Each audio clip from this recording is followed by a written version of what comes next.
शुक्रवार व्रत कथा। एक बुढ़िया थी, उसके 7 बेटे थे। 6 कमाने वाले थे, एक निकम्मा था। बुढ़िया माँ 6 बेटों की रसोई बनाती, भोजन कराती और कुछ झूठन बचती वह 7वें को दे देती थी। परंतु वह बड़ा भोला भाला था, मन में कुछ विचार नहीं करता था। एक दिन वह बहू से बोला, देखो मेरी माँ को मुझ पर कितना प्रेम है। वह बोली, क्यों नहीं, सबका झूठा बचा हुआ जो तुमको खिलाती है। वह बोला, ऐसा नहीं हो सकता है, मैं जब तक आंखों से न देख लूं मान नहीं सकता। बहू ने हंस कर कहा, देख लोगे तब तो मानोगी। कुछ दिन बाद त्योहार आया। घर में 7 प्रकार के भोजन और चूरमे के लड्डू बने। वह जांचने को सिर दुखने का बहाना कर पतला वस्त्र सिर पर ओढ़े रसोई घर में सो गया। वह कपड़े में से सब देखता रहा। 6 भाई भोजन करने आए। उसने देखा, माँ ने उनके लिए सुंदर आसन बिछा नाना प्रकार की रसोई परोसी और आग्रह करके उन्हें जिमाया। वह देखता रहा। 6 भोजन कर उठे तब माँ ने उनकी झूठी थालियों में से लड्डुओं के टुकड़े उठाकर एक लड्डू बनाया। जूठन साफ कर बुढ़िया माँ ने उसे पुकारा, बेटा 6 भाई भोजन कर गए, अब तू ही बाकी है, उठ, तू कब खाएगा। वह कहने लगा, माँ मुझे भोजन नहीं करना, मैं अब परदेस जा रहा हूँ। माँ ने कहा, कल जाता हो तो आज चला जा। वह बोला, हाँ आज ही जा रहा हूँ। यह कहकर वह घर से निकल गया। चलते समय स्त्री की याद आ गई। वह गौशाला में कंडे थाप रही थी। वहां जाकर बोला, दोहा, हम जावे परदेस आवेंगे कुछ काल, तुम रहियो संतोष से धर्म आपनो पाल। वह बोली, जाओ पिया आनंद से हमारो सोच हटाए, राम भरोसे हम रहें ईश्वर तुम्हें सहाय। 2 निशानी आपनी देख धरू में धी, सुधी मति हमारी बिसारी और रखियो मन गंभीर। वह बोला, मेरे पास तो कुछ नहीं, यह अंगूठी है, सो ले और अपनी कुछ निशानी मुझे दे। वह बोली, मेरे पास क्या है, यह गोबर भरा हाथ है। यह कहकर उसकी पीठ पर गोबर के हाथ की थाप मार दी। वह चल दिया। चलते चलते दूर देश पहुंचा। वहां एक साहूकार की दुकान थी। वहां जाकर कहने लगा, भाई मुझे नौकरी पर रख लो। साहूकार को जरूरत थी, बोला, रह जा। लड़के पूछा, तनख्वाह क्या दोगे। साहूकार ने कहा, काम देख कर दाम मिलेंगे। साहूकार की नौकरी मिली। वह सुबह 7 बजे से 10 बजे तक नौकरी बजाने लगा। कुछ दिनों में दुकान का सारा लेन देन, हिसाब किताब, ग्राहकों को माल बेचना, सारा काम करने लगा। साहूकार के 7-8 नौकर थे, वे सब चक्कर खाने लगे। यह तो बहुत होशियार बन गया। सेठ ने भी काम देखा और 3 महीने में ही उसे आधे मुनाफे का हिस्सेदार बना लिया। वह कुछ वर्ष में ही नामी सेठ बन गया और मालिक सारा कारोबार उस छोड़कर चला गया। अब बहू पर क्या बीती, सो सुनो। सास ससुर उसे 2 देने लगे। सारी गृहस्थी का काम करा के उसे लकड़ी लेने जंगल में भेजते। इस बीच घर के आटे से जो भूसी निकलती उसकी रोटी बनाकर रख दी जाती और फूटे नारियल की नारेली में पानी। इस तरह दिन बीतते रहे। एक दिन वह लकड़ी लेने जा रही थी। रास्ते में बहुत सी स्त्रियां संतोषी माता का व्रत करती दिखाई दी। वह वहाँ खड़ी होकर कथा सुनने लगी और पूछा, बहनों तुम किस देवता का व्रत करती हो और उसके करने से क्या फल मिलता है? इस व्रत को करने की क्या विधि है? यदि तुम अपने इस व्रत का विधान मुझे समझा कर कहोगी तो मैं तुम्हारा बड़ा एहसान मानूंगी। तब उनमें से एक स्त्री बोली, सुनो, यह संतोषी माता का व्रत है। इसके करने से निर्धनता, दरिद्रता का नाश होता है, लक्ष्मी आती है, मन की चिंताएं दूर होती है, घर में सुख होने से मन को प्रसन्नता और शांति मिलती है, निपुति को पुत्र मिलता है, प्रीतम बाहर गया हो तो शीघ्र घर आवे, कवांगी कन्या को मन पसंद वर मिले, राजद्वारे में बहुत दिनों से मुकदमा चल रहा हो खत्म हो जावे, कलह क्लेश की निवृत्ति हो, सुख शांति हो, घर में धन जमा हो, पैसा जायदाद का लाभ हो, रोग दूर हो जावे तथा और जो कुछ मन में कामना हो सो सब संतोषी माता की कृपा से पूरी हो जावे, इसमें संदेह नहीं। वह पूछने लगी, यह व्रत कैसे किया जाए यह भी बताओ तो बड़ी कृपा होगी। वह कहने लगी, 1.25 आने का गुड़ चना लेना, इच्छा हो तो 5.25 आने का लेना या 1.25 रुपए का भी सहूलियत के अनुसार लेवे। बिना परेशानी और श्रद्धा व प्रेम से जितना भी बन पड़े सवाया लेना। प्रत्येक शुक्रवार को निराहार रहकर कथा सुनना, इसके बीच क्रम टूटे नहीं, लगातार नियम पालन करना, सुनने वाला कोई न मिले तो घी का दीपक जला उसके आगे या जल के पात्र को सामने रख कर कथा कहना, परंतु नियम न टूटे। जब कार्य सिद्ध न हो नियम का पालन करना और कार्य सिद्ध हो जाने पर व्रत का उद्यापन करना। 3 मास में माता फल पूरा करती है। यदि किसी के ग्रह खोटे भी हो तो भी माता वर्ष भर में कार्य सिद्ध करती है। फल सिद्ध होने पर उद्यापन करना चाहिए, बीच में नहीं। उद्यापन में 2.5 सेर आटे का खाजा तथा इसी परिमाण से खीर तथा चने का साग करना। 8 लड़कों को भोजन कराना, जहाँ तक मिले देवर, जेठ, भाई बंधु के हो, न मिले तो रिश्तेदारों और पास पड़ोसियों को बुलाना। उन्हें भोजन करा यथाशक्ति दक्षिणा दे, माता का नियम पूरा करना। उस दिन घर में खटाई न खाए।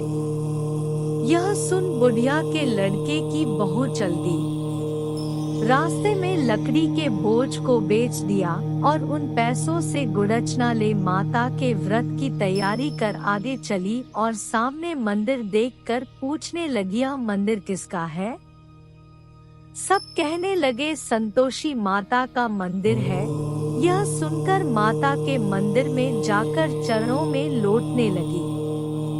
दीन हो विनती करने लगी, माँ मैं निपट अज्ञानी हूँ, व्रत के कुछ भी नियम नहीं जानती, मैं दुखी हूँ।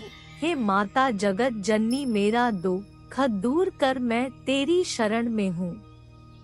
माता को दया आई। एक शुक्रवार बीता कि दूसरे को उसके पति का पत्र आया और तीसरे शुक्रवार को उसका भेजा हुआ पैसा आ पहुँचा।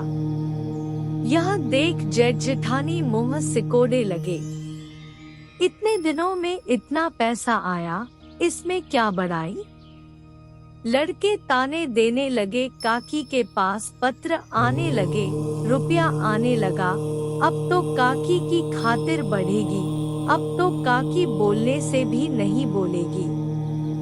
बेचारी सरलता से कहती, भैया कागज आवे रुपया आवे, हम सब के लिए अच्छा है।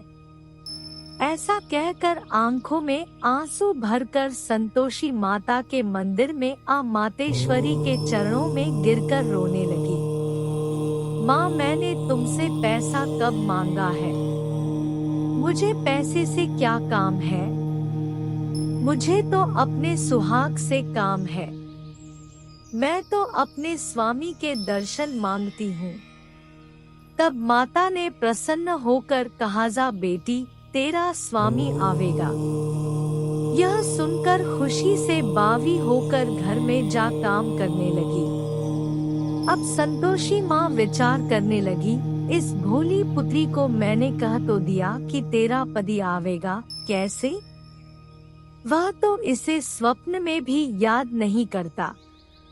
उसे याद दिलाने को मुझे ही जाना पड़ेगा। इस तरह माता जी उस बुढ़िया के बेटे के पास जा स्वप्न में प्रकट हो कहने लगी, साहूकार के बेटे सो रहा है या जागता है? वह कहने लगा, माता सोता भी नहीं जाता भी नहीं हूँ, कहो क्या आ गया है? माँ कहने लगी, तेरे घर बार कुछ है कि नहीं? वह बोला, मेरे पास सब कुछ है, माँ बाप है, बहू है, क्या कमी है? माँ बोली, भोले पुत्र, तेरी बहू घोर कष्ट उठा रही है, तेरे माँ बाप उसे त्रास दे रहे हैं, वह तेरे लिए तरस रही है, तू उसकी सुध ले। वह बोला, हाँ माता जी, यह तो मालूम है, परंतु जाऊं तो कैसे? परेश की बात है, लेन देन का कोई हिसाब नहीं, कोई जाने का रास्ता नहीं आता, कैसे चला जाऊं? माँ कहने लगी, मेरी बात मान, सवेरे नहा धोकर संतोषी माता का नाम ले, घी का दीपक जला दंडवत कर दुकान पर जा बैठ। देखते देखते सारा लेन देन चुक जाएगा, जमा का माल बिक जाएगा, साज होते होते धन का भारी ढेर लग जाएगा। अब सवेरे जल्दी उठ, भाई बंधुओं से सपने की सारी बात कहता है। वे सब उसकी अनसुनी कर दिल्लगी उड़ाने लगे। कभी सपने भी सच होते हैं। एक बूढ़ा बोला, देख भाई मेरी बात मान, इस प्रकार झूठ साझ करने के बदले देवता ने जैसा कहा है वैसा ही करने में तेरा क्या जाता है? अब बूढ़े की बात मानकर वह नहा धोकर संतोषी माता को दंडवत घी का दीपक जला दुकान पर जा बैठता है। थोड़ी देर में क्या देखता है कि देने वाले रुपया लाने लगे, लेने वाले हिसाब लेने लगे। कोठे में भरे सामान के खरीदार नकद दाम दे सौदा करने लगे। शाम तक धन का भारी ढेर लग गया। मन में माता का नाम ले चमत्कार देख प्रसन्न हो घर ले जाने के वास्ते गहना कपड़ा सामान खरीदने लगा। यहाँ काम से निपट तुरंत घर को रवाना हुआ। वह बेचारी जंगल में लकड़ी लेने जाती है। लौटते वक्त माताजी का मंदिर में विश्राम करती है। वह तो उसके प्रतिदिन रुकने का जो स्थान ठहरा, धूल उड़ती देख वह माता से पूछती है, हे माता, यह छूल कैसे उड़ रही है? माता कहती है, हे पुत्री, तेरा पति आ रहा है। अब तू ऐसा कर, लकड़ियों के 3 बोझ बना ले, एक नदी के किनारे रख और दूसरा मेरे मंदिर पर व तीसरा अपने सिर पर रख। तेरे पति को लकड़ियों का गट्ठर देख मोह पैदा होगा, वह यहाँ रुकेगा, नाश्ता पानी खाकर माँ से मिलने जाएगा, तब तू लकड़ियों का बोझ उठाकर जाना और चौक में गट्ठर डालकर जोर से आवाज लगाना, लो सासू जी, लकड़ियों का गट्ठर लो, भूसी की रोटी दो, नारियल के खेपड़े में पानी दो, आज मेहमान कौन आया है? बहुत अच्छा। माताजी से कहकर वह प्रसन्न मन से लकड़ियों के 3 गर ले आई, एक नदी के किनारे पर और एक माताजी के मंदिर पर रखा। इतने में मुसाफिर आ पहुंचा। सूखी लकड़ी देख उसकी इच्छा उत्पन्न हुई कि हम यहीं पर विश्राम करें और भोजन बनाकर खा पी कर गाँव जाएं। इसी तरह रुककर भोजन बना, विश्राम करके गाँव को गया। सबसे प्रेम से मिला। उसी समय सिर पर लकड़ी का गट्ठर लिए वह उतावली सी आती है। लकड़ियों का भारी बाज आंगन में डालकर जोर से 3 आवाज देती है, लो सासू जी, लकड़ियों का गट्ठर लो, भूसी की रोटी दो। आज मेहमान कौन आया है? यह सुनकर उसकी सास बाहर आकर अपने दिए हुए कष्टों को भुलाने हेतु कहती है, बहू ऐसा क्यों कहती है? तेरा मालिक ही तो आया है। आप बैठ, मीठा भात खा, भोजन कर, कपड़े गहने पहन। उसकी आवाज सुन उसका पति बाहर आता है। अंगूठी देख व्याकुल हो जाता है। माँ से पूछता है, माँ यह कौन है? माँ कहती है, बेटा यह तेरी बहू है। आज 12 वर्ष हो गए जब से तू गया है, तब से सारे गांव में जानवर की तरह भटकती फिरती है। घर का कामकाज कुछ करती नहीं, 4 पहर आकर खा जाती है। अब तुझे देख भूसी की रोटी और नारियल के खोपड़े में पानी मांगती है। वह लज्जित हो बोला, ठीक है माँ, मैंने इसे भी देखा और तुम्हें भी देखा है। अब दूसरे घर की ताली दो, उसमें रहूंगा। अब माँ बोली, ठीक है बेटा, जैसी तेरी मर्जी हो सो कर। यह कह ताली का गुच्छा पटक दिया। उसने ताली लेकर दूसरे मकान की तीसरी मंजिल का कमरा खोल सारा सामान जमाया। एक दिन में राजा के महल जैसा ठाट बाट बन गया। अब क्या था? बहू सुख भोगने लगी। इतने में शुक्रवार आया। उसने अपने पति से कहा, मुझे संतोषी माता के व्रत का उद्यापन करना है। उसका पति बोला, अच्छा, खुशी से कर लो। वह उद्यापन की तैयारी करने लगी। जेठानी के लड़कों को भोजन के लिए कहने गई। उन्होंने मंजूर किया, परंतु पीछे से जेठानी ने अपने बच्चों को सिखाया, देखो रे, भोजन के समय सब लोग खटाई मांगना, जिससे उसका उद्यापन पूरा न हो। लड़के जीमने आए, खीर खाना पेट भर खाया, परंतु बाद में खाते ही कहने लगे, हमें खटाई दो, खीर खाना हमको नहीं भाता, देखकर अरुचि होती है। वह कहने लगी, भाई खटाई किसी को नहीं दी जाएगी, यह तो संतोषी माता का प्रसाद है। लड़के उठ खड़े हुए, बोले, पैसा लाओ। भोली बहू कुछ जानती नहीं थी, उन्हें पैसे दे दिए। लड़के उसी समय हट करके इमली खटाई ले खाने लगे। यह देखकर बहू पर माताजी ने कोप किया। राजा के दूत उसके पति को पकड़ कर ले गए। जेठ जेठानी मनमाने वचन कहने लगे, लूट लूट कर धन इकट्ठा कर लाया है, अब सब मालूम पड़ जाएगा जब जेल की मार खाएगा। बहू से यह वचन सहन नहीं हुए। रोती हुई माताजी के मंदिर गई, कहने लगी, हे माता, तुमने क्या किया? हंसा कर अब भक्तों को रुलाने लगी। माता बोली, बेटी तूने उद्यापन करके मेरा व्रत भंग किया है। इतनी जल्दी सब बातें भुला दी। वह कहने लगी, माता भूलती तो नहीं, न कुछ अपराध किया है, मैंने तो भूल से लड़कों को पैसे दे दिए थे, मुझे क्षमा करो, मैं फिर तुम्हारा उद्यापन करूंगी। माँ बोली, अब भूल मत करना।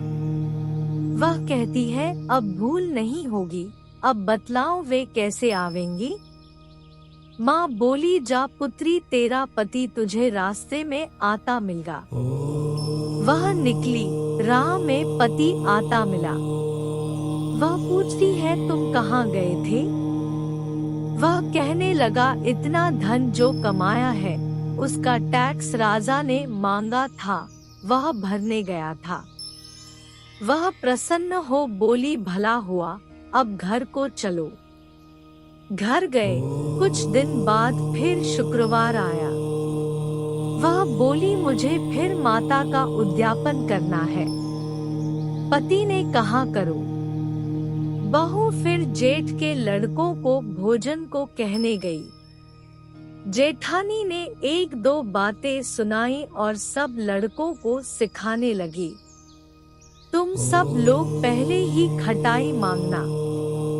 लड़के भोजन से पहले कहने लगे, हमें खीर नहीं खानी, हमारा जी बिगड़ता है, कुछ खटाई खाने को दो। वह बोली, खटाई किसी को नहीं मिलेगी, आना हो तो आओ। वह ब्राह्मण के लड़के लाकर भोजन कराने लगी। यथाशक्ति दक्षिणा की जगह एक एक फल उन्हें दिया। संतोषी माता प्रसन्न हुई। माता की कृपा होते ही 9वें मास में उसके चंद्रमा के समान सुंदर पुत्र प्राप्त हुआ।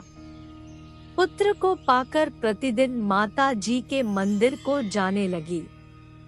माँ ने सोचा, यह रोज आती है, आज क्यों न इस घर चलूं? इसका आसरा देखूं तो सही। यह विचार कर माता ने भयानक रूप बनाया। गुड़चने से सना मुख, ऊपर सूंड के समान होठ, उस पर मक्खियां भिन भिन कर रही थी। देहली पर पैर रखते ही उसकी सास चिल्लाई, देखो रे, कोई चुड़ैल डाकिन चली आ रही है, लड़कों इसे भगाओ, नहीं तो किसी को खा जाएगी। लड़के भगाने लगे, चिल्लाकर खिड़की बंद करने लगे। बहू रोशनदान में से देख रही थी। प्रसन्नता से पगली बन चिल्लाने लगी, आज मेरी माता जी मेरे घर आई है। वह बच्चे को दूध पीने से हटाती है। इतने में सास का क्रोध फट पड़ा। वह बोली, रान देखकर क्या उतावली हुई है? बच्चे को पटक दिया। इतने में माँ के प्रताप से लड़के ही लड़के नजर आने लगे। वह बोली, माँ मैं जिसका व्रत करती हूँ यह संतोषी माता है। इतना कहकर झट से सारे किवाड़ खोल दिए। सबने माता जी के चरण पकड़ लिए और विनती कर कहने लगे, हैं माता, हम मूर्ख हैं, अज्ञानी हैं, तुम्हारे व्रत की विधि हम नहीं जानते, व्रत भंग कर हमने बड़ा अपराध किया है। जग माता आप हमारा अपराध क्षमा करो। इस प्रकार माता प्रसन्न हुई। बहू को प्रसन्न हो जैसा फल दिया वैसा माता सबको दे, जो पढ़े उसका मनोरथ पूर्ण हो।